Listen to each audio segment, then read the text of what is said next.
Kisah ini diceritakan oleh seorang pemuda bernama Bowo dari Kuningan, Jawa Barat.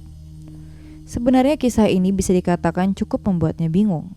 Apakah ia mengalami halusinasi atau benar ia diikuti oleh sosok makhluk yang terus mengajaknya untuk pergi bersamanya? Semua berawal ketika Bowo pindah ke sebuah kos-kosan di daerah Bekasi karena sebelumnya ia baru saja kemalingan ketika tinggal di rumah kontrakannya yang lama. Saat pertama kali melihat kamar barunya, Bowo merasa kamarnya cukup luas dan bersih, layak untuk ditinggali, hanya saja agak gelap dan tidak ada ventilasi. Namun ia tidak terlalu mempermasalahkan itu, yang penting ia punya tempat untuk tinggal.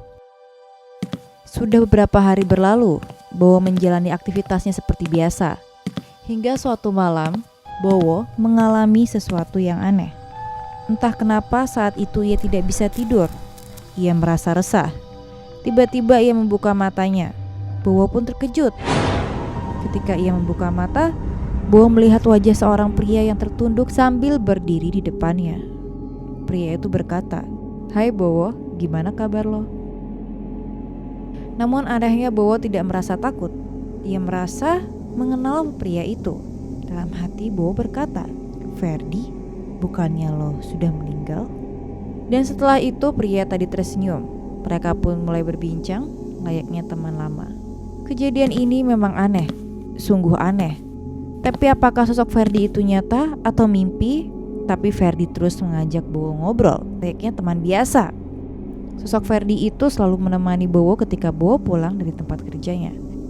Hingga suatu hari dalam obrolan mereka, Ferdi berkata pada Bowo, "Lo mau ikut gue gak?" "Hah? Gimana caranya?" ujar Bowo. "Tuh, pakai itu aja." Bowo kemudian mengambil cutter itu dan mulai berpikir pelan-pelan. Ia melemparkan cutter itu dan pergi dari kamar. Sementara itu, Ferdi hanya terdiam. Hari pun terus berlalu. Sosok Ferdi masih sering menemani Bowo di kamarnya. Tidak hanya Ferdi, neneknya yang sudah lama meninggal pun sering mengajaknya pergi bersama mereka.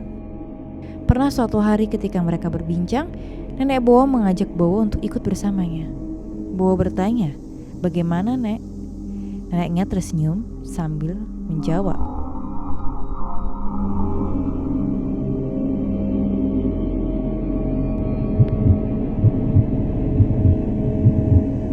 Bowo tidak bisa tidur karena setiap malam ia diajak berbincang oleh neneknya atau Ferdi.